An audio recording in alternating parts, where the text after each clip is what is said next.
धन भी प्राप्त हो और धन प्राप्त होने के बाद भी भगवान विस्मृत न हो।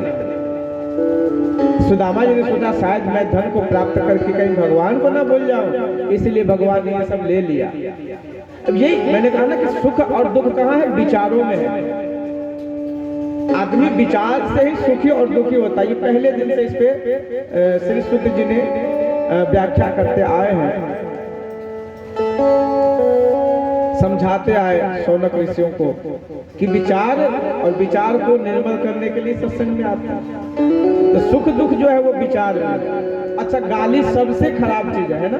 अगर कोई किसी को गाली दे दे तो बस मल युद्ध शुरू हो जाएगा, महाभारत भी हो जाएगा। कपाल नाक किसी का फूटे, वो हाथ टूटे, है ना। गाली खराब चीज है, पर वही गाली जब आदमी जाता है, क्यों जी समझी साहब, सुने हैं कि नहीं गाली? लोग गाली देगा। तो जब शादी में आदमी जाते हैं ना, जब विवाह में, तो बारात जब जाती है तो लड़की वाले गाली सुनाते हैं, देते हैं ना, माताओं को तो पता ही है। तो गाली सुनाया जाता है, तो उस गाली में जो वर पक्ष होता है, समझे आदि, तो वो सबके नाम ले लेकर के लोग गालियां देते हैं। हम लोग भी कभी कभी किसी बारात में चले जाते हैं तो लइकवा के गुरुजी ऐसे वैसे, जैसे गुरुजी के मोच वैसा कुकुर के पोछ, तो पता ना कैसे कैसे कुछ जोड़ जोड़ के कुछ कुछ कहते हैं। तो वहाँ गाली सुनने को मिलता है, पर वहाँ कोई नहीं कहता कि ये गाली जो है तो बंद करो, तुम लोग गाली दे रहे हो, बड़ा गलत काम है। शादी का मौका है, गालियाँ सुनते हैं और बोलने कौन जाए, ऊपर से पैसा भी निकाल के खुशी में देना पड़ता है कि गाली बिना गाली सुने बारात और विवाह हो। लेकिन अब तो गाली का फैशन, अब तो गाली शराब पी के जब गाली दे तब जाके ठाकुरों की बारात संपन्न होती है ना। जब शराब पी ले आदमी, उसमें लाठी डंडा चले, गाली गलौज हो जाए।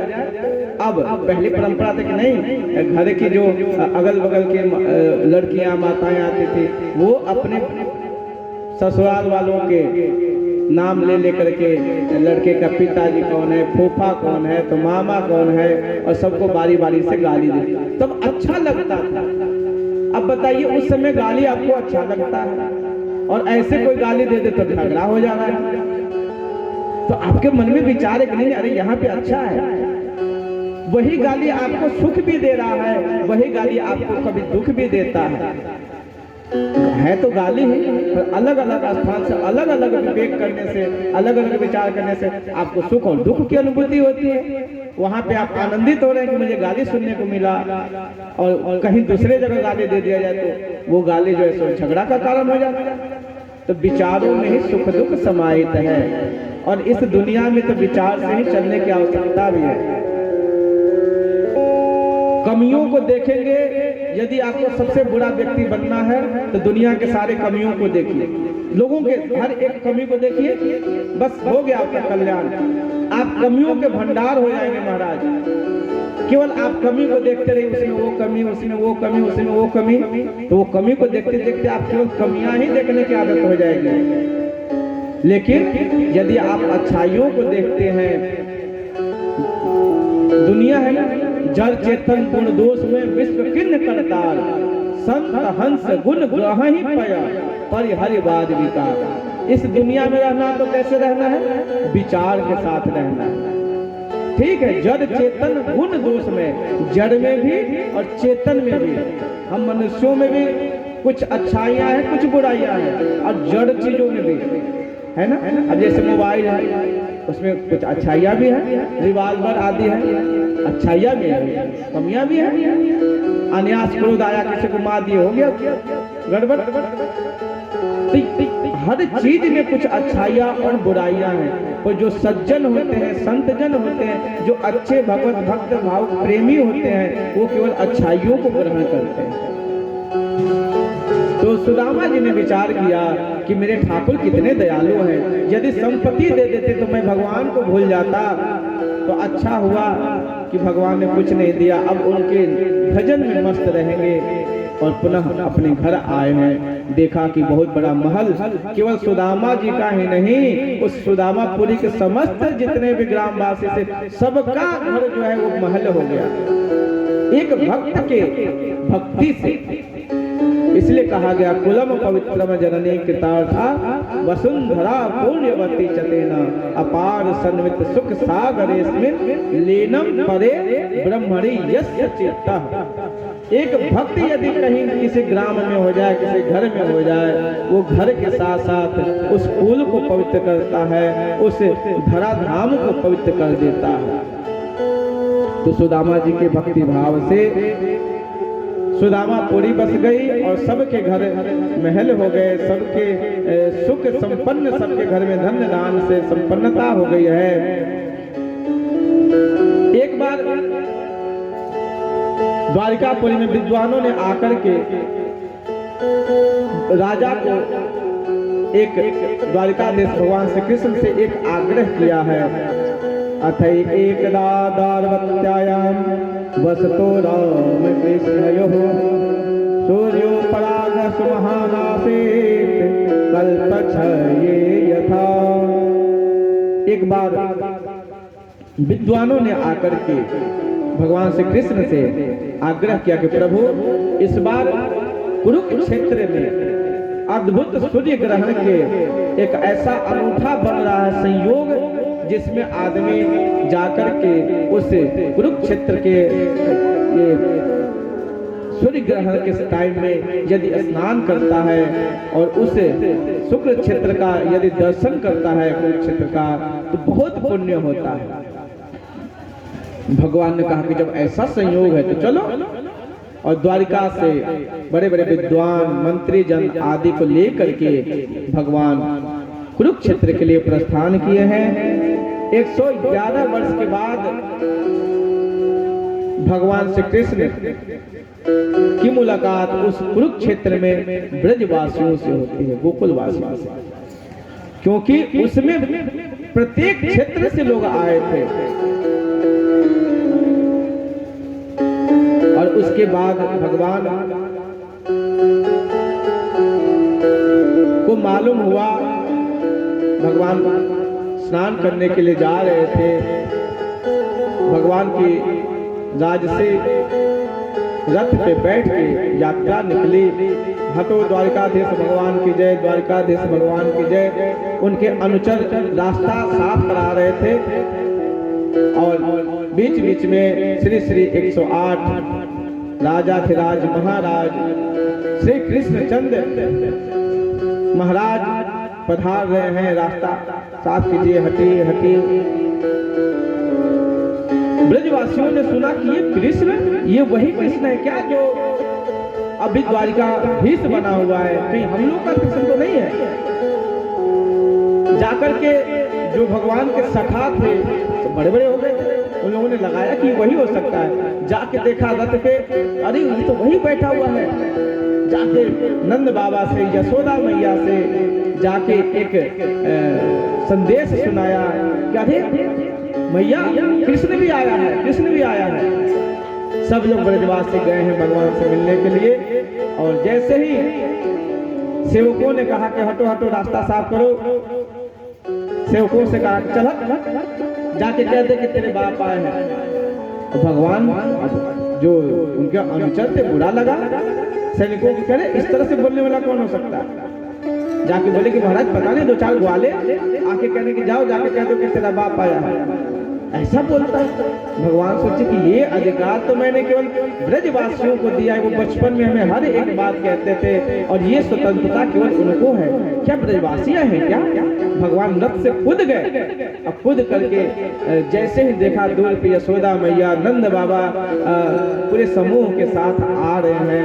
भगवान सबके साथ गले मिल करके और सबको प्रसन्न किए हैं। स्नान किया है कुरुक्षेत्र का और वहाँ कुछ दिन रह करके सत्संग आदि किया है। वसुदेव जी ने यज्ञ उत्सव किया है। उसके बाद वसुदेव जी का एक प्रश्न है कि कृष्ण ये बताओ कि जीव बंधन मुक्त कैसे हो सकता है। भगवान सोचे कि ये मेरे पिता तो यदि मैं कुछ कहूँ तो इनके समझ में जल्दी नहीं आएगा। सो नारद जी को लगा दे कि नारद जी मेरे पिताजी को आप यहाँ सत्संग सुनाया करें। और नारद जी ने सत्संग सुनाया है, उनको उपदेश दिया है कि वसुदेव जी जब तक जीव के ऊपर कामना का आवरण होगा तब तक वो जन्म और मरण के चक्कर में फंसा रहेगा। जब तक आपके अंदर कामना होगी तो ये आना जाना लगा होगा। तो कहा कि फिर क्या करना चाहिए? कहा कि निष्काम हो जाना चाहिए। कर्म करो पर निष्काम भाव से, भक्ति करो निष्काम भाव से। जैसे एक व्यक्ति, दो दोस्त थे, वो बाहर गए कमाने। बाहर कमाने गए तो दोनों दोस्त में एक दोस्त ने जब कुछ पैसा मिल गया, दोनों घर आने की योजना बनी, तो घर आने लगा तो एक मित्र तो जो पैसा मिला वो अपने पास थैले में रख लिया और दूसरा व्यक्ति जो है वो बैंक में डाल दिया। कहा कि अब यहां से पैसा कौन ढो के ले जाए, बैंक में डाल दिया। और दोनों निकल पड़े, कुछ पैसा अपने पास भाड़ा के लिए रख के बाकी सब बैंक में डाले और निकल पड़े दोनों। रास्ते में यूं हुआ कि जो धन लिया था उसका बैग ही लेके कोई चोर भाग गया। अब तो महाराज बैग लेके भाग गया, पैसा गया, अब क्या किया जाए? घर जैसे तैसे आया तब तक पता चला कि दूसरे दिन जिस बैंक में वो पैसा जमा किया था उस बैंक की डकैती हो गई। अब जिस बैग का दोस्त का बैग चोरी हुआ था वो आके अपने मित्र से कहा कि भैया हम दोनों का जतरा खराब है, इस बार हम दोनों का भाग्य खराब है। कहा कि क्या हुआ? कहा मेरा तो बैग पहले से चोरी हुआ था और तुम जिसमें पैसा जमा किए थे वो बैंक में लुट गया। कहा लुटने तो बैंक, मुझे तो पैसा मिलेगा।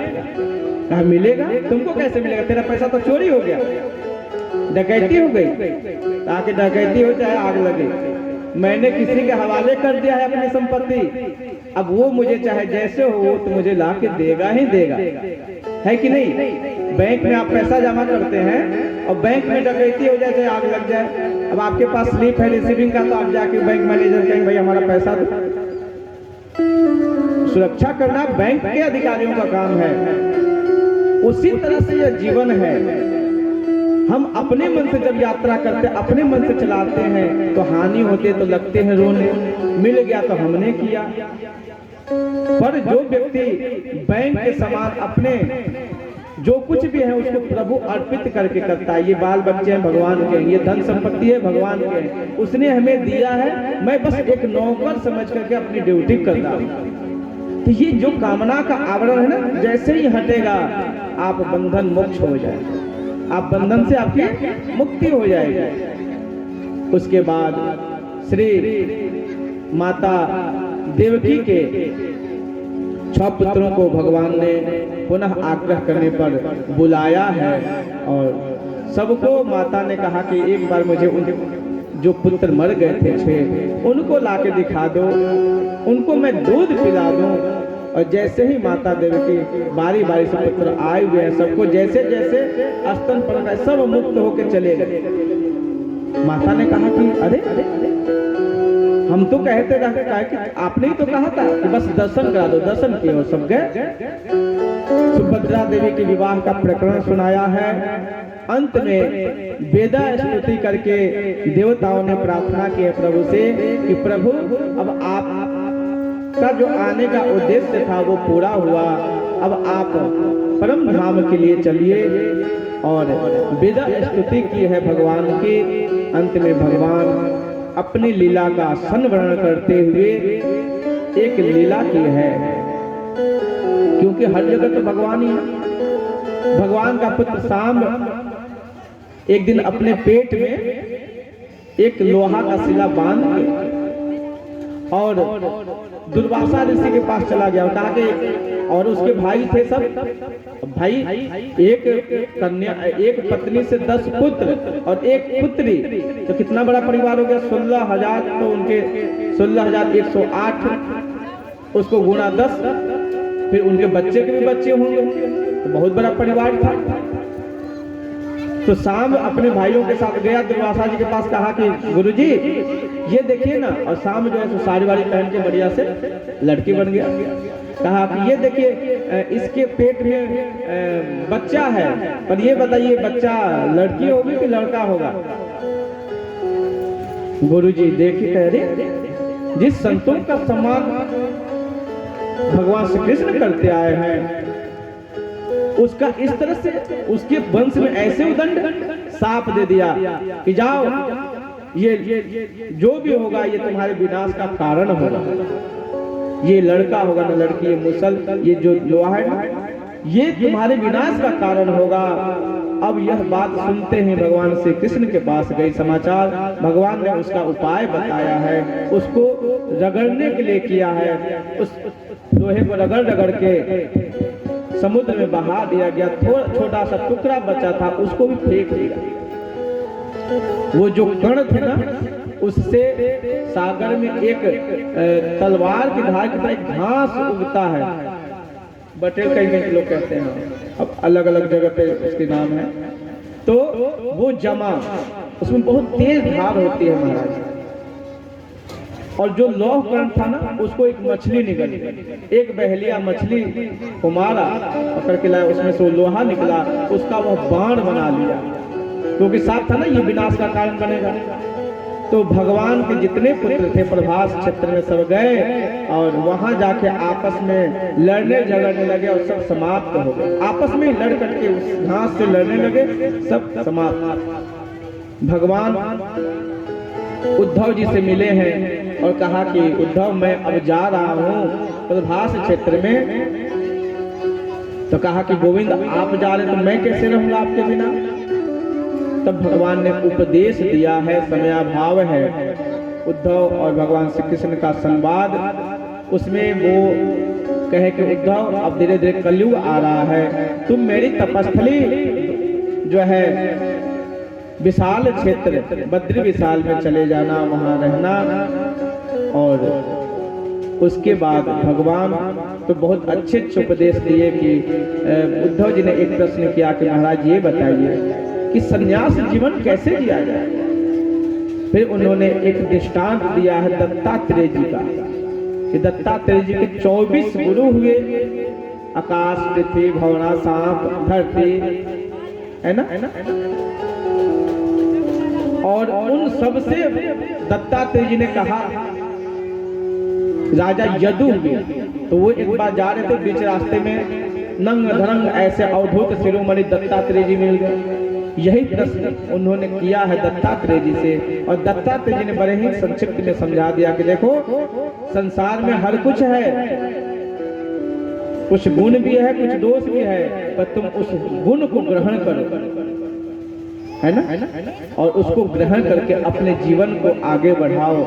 तो उस तरह से संसार में हम सब भी हैं, अच्छी अच्छी चीजों को ग्रहण करें, जो कमियां उसको छोड़ दें, कमियां अपने हिसाब से वो जिसको मैनेज करना वो करें, हम कमियों को न देखें। और इस तरह से दत्तात्रेय जी के दृष्टांत के द्वारा उद्धव जी को समझाया।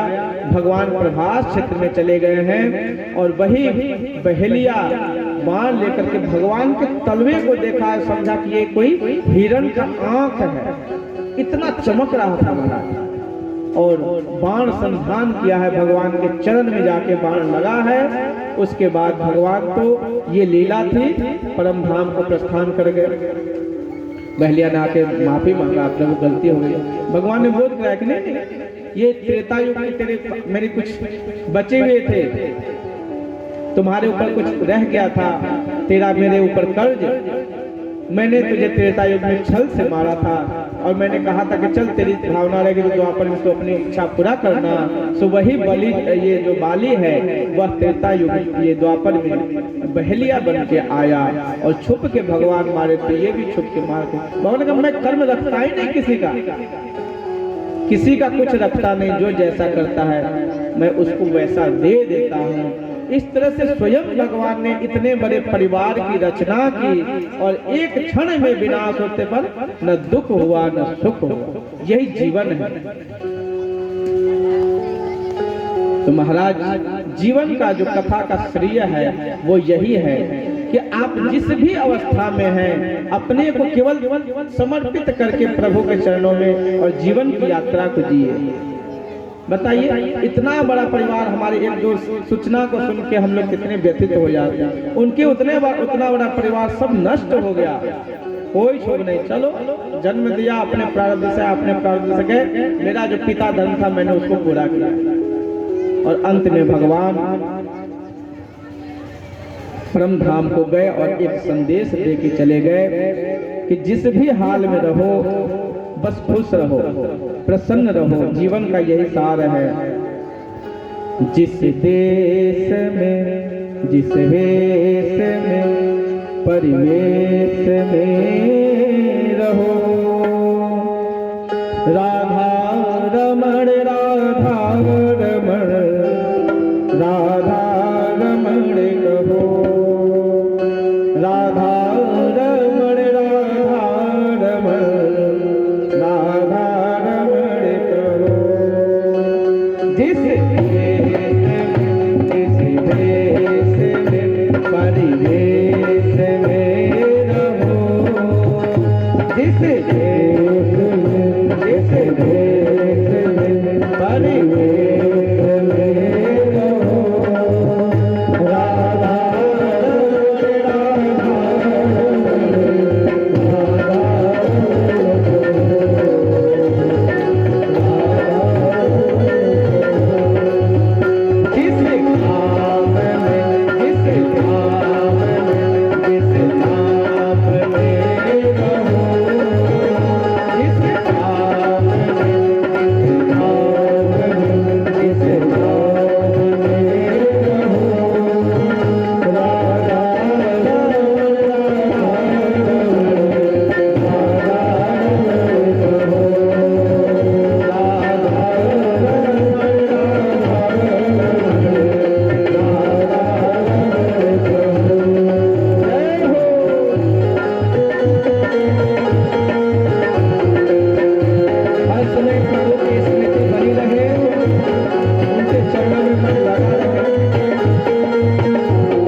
परम धाम को प्रस्थान किए। नव योगेश्वरों का संवाद है अंत में,